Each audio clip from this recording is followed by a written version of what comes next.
How's it going, guys? Must be time for another video. Thought this time we might have a look at the S13. So yeah, let's get it out, give it a wash, and then have a little look around.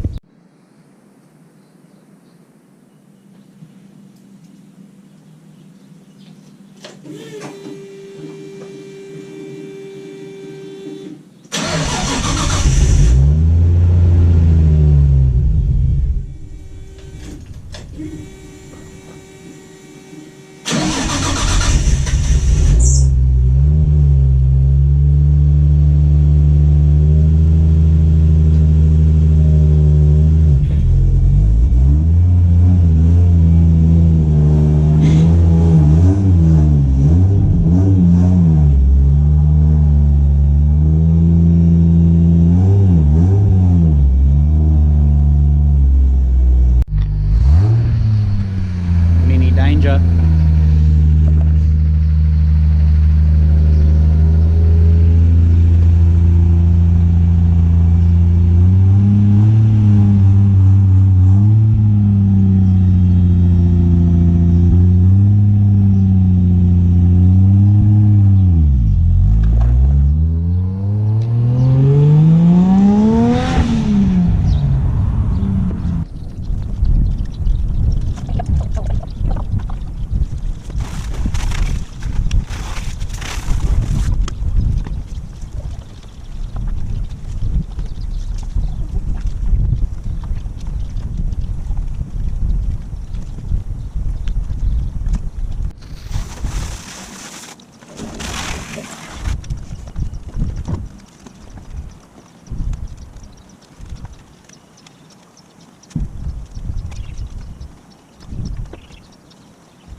Right, that's looking a little bit better. So yeah, this is my 1991 Nissan Silvia S13. Bought the car back in 2013. It's had it for about 8 years now. The car's a factory K's edition. So when I got it, it had a SR20 turbo in it. Also had super Hikers. Had the SR20 in it for a couple of years, and just drove that as is, and then yeah, got into pulling things apart and trying new motors and all the rest of it. So in 2015 I went and bought a Series 2 RB25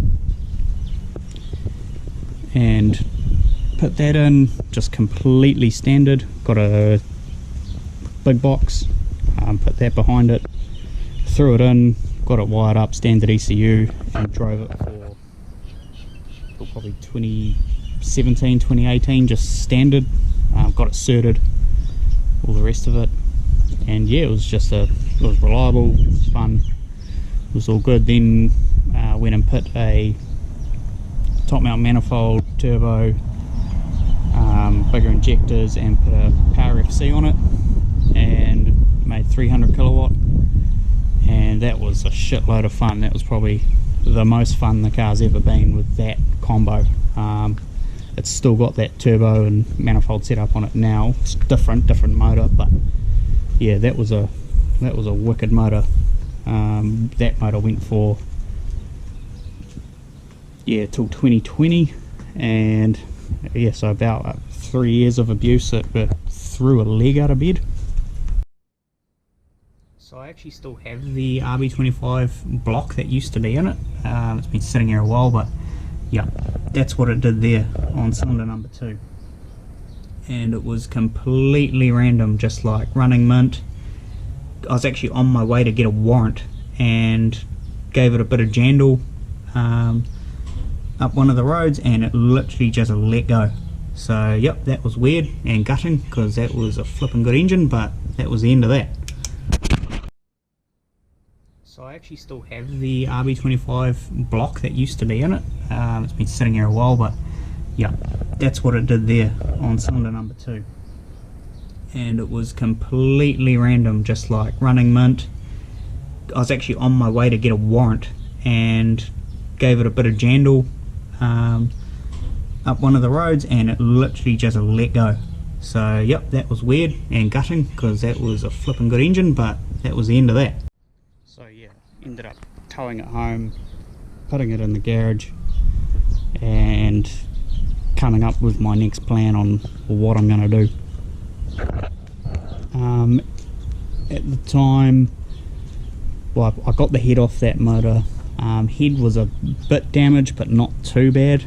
And my brother had an RB30 block that he had just sitting around that he used to be in his Zafiro, so we worked out a deal. I bought that RB30 block off him and took my head in to Engine Builders. They managed to repair that, replace a couple valves, valve guides, and just clean it up, and yep, she was all good. So I ended up putting together a RB30 for it, and just transferred all of my RB25 stuff over to the RB30. Ran it on the Power C, everything, took it into JT Performance and got it tuned. It made 280 kilowatt on 14 pound. Didn't want to lift the boost too high, because when I put it together I didn't put ARP rod bolts in, which is a bit of a silly state mistake by me. I would have and could have done it, but it was just, yeah, putting it together to try and get the car going. So anyway, that was all good. That was yeah, a bit of fun. Gee, they got good torque, the RB30s, but to get it to fit I had to purchase a different bonnet. So I ended up just getting a fiberglass vented one, but even then I still had to cut one of the vents out. This is that bonnet here, and I just was never into the look of it. Yeah, it didn't, looked pretty bloody rough. So yeah, had the RB30 in there for about 6 months, and then on my next WAF, got the WAF, brought it straight home, ripped the RB30 out, and my same brother that I got the RB30 off had an RB25 there in his Zafiro, and an RB30 fits a lot better in a Zafiro than in an S13, so we ended up swapping engines, and now this is the motor that's in the vehicle now. So yeah, that's the backstory to the car. So yeah, let's have a look at where we sort of sit now. So externally it's pretty standard, and in like original condition. It definitely has the odd nick and ding here and there. It's, yeah, just got a roof wing, boot spoiler, side skirts. It's got D1R wheels, 18x10, 18x9 on the front, which were my favourite wheel back in 2014, so that's why I'm running those. Runs a 255 tyre on the back, which is a legal tyre for the 18x10, and I managed to get it to fit under the factory guards, and yeah, didn't manage not get the pressure dents in the guards or anything when I pumped them out, which was good. And yeah, the 255s are bloody good. They managed to actually get the power down to the ground a lot better than when I had 235s, because I originally inserted it on the Falcon tyres back when you could do that, and yeah, they were pretty crap when it came to traction. Right, let's pop the bonnet and have a look under there.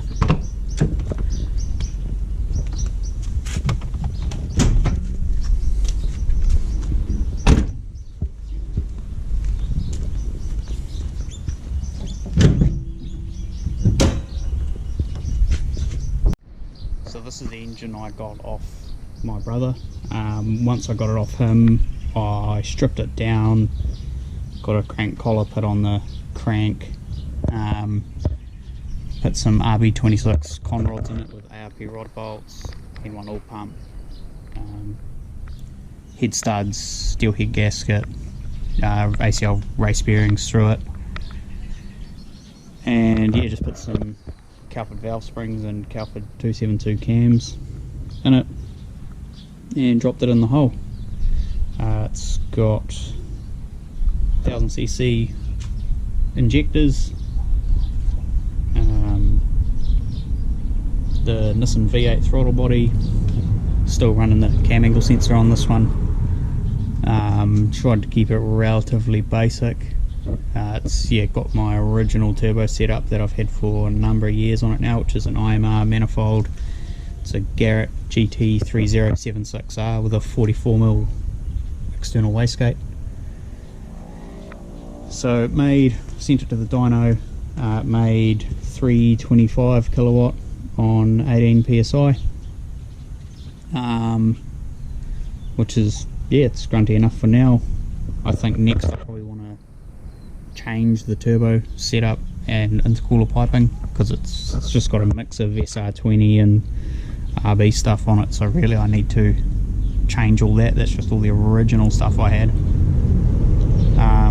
It's all certed in the way of, like, it's got an exhaust cert as well, which it just runs a 3-inch the whole way back with a resonator and just a rear muffler. The rear muffler mainly just to quieten it right down, because I was getting a bit of attention from the police and they're giving me a bit of grief, so I went and put that big muffler on the back, and I actually put the wastegate entering out the side there, and all legal too, on my exhaust set. So yeah, it's nice and quiet when you're driving, but if you stand on it, it opens up quite nice. So to get it in, I just put an R33 subframe in it and mounts. I had to make some adapter plates for the transmission cross member just to get that in, and I just got a factory R33 drive shaft and dropped it off to a drive shaft shop and just got it made into a one-piece drive shaft to suit the length that I needed, and bolted all that in. It still runs just a factory R33 wiring harness that's just been adapted to the car. Some of the wiring's still pretty original and from when back in the day, so it could definitely do with a bit of a tidy up, but it does the job definitely. Going inside, it needs a bit of a clean, but it's just got the old bride replica seats, and pretty standard inside, standard steering wheel. It originally had the heads up display dash, but swapped the dash out for a not cracked one, because it's unfortunately something with these S13s is the dashes seem to crack a lot.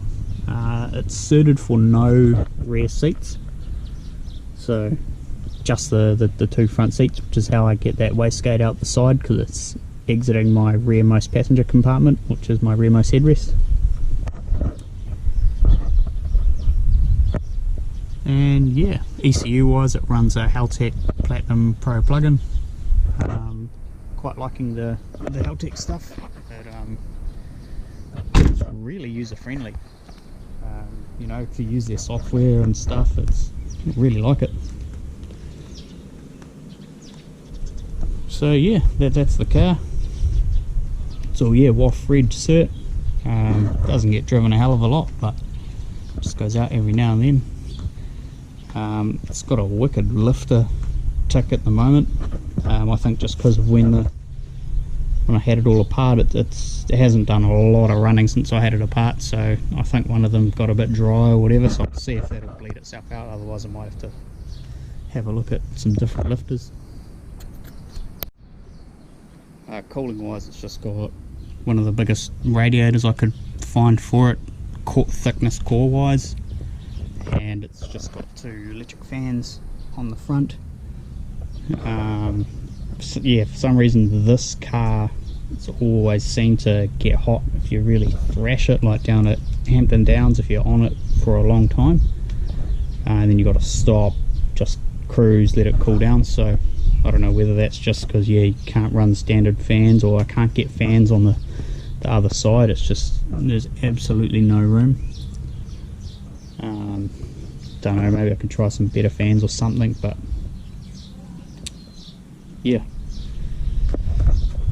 so factory SR20 car.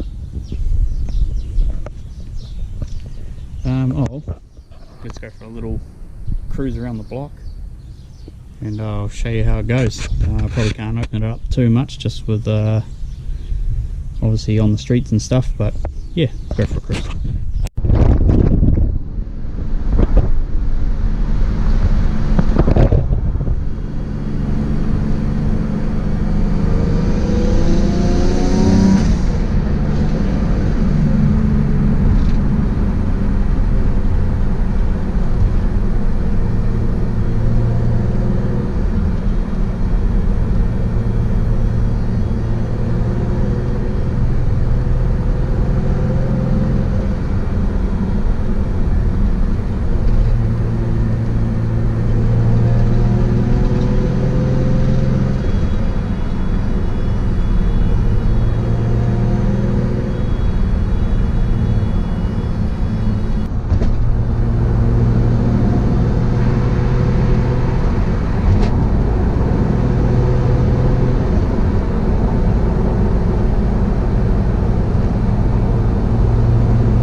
Thanks for watching.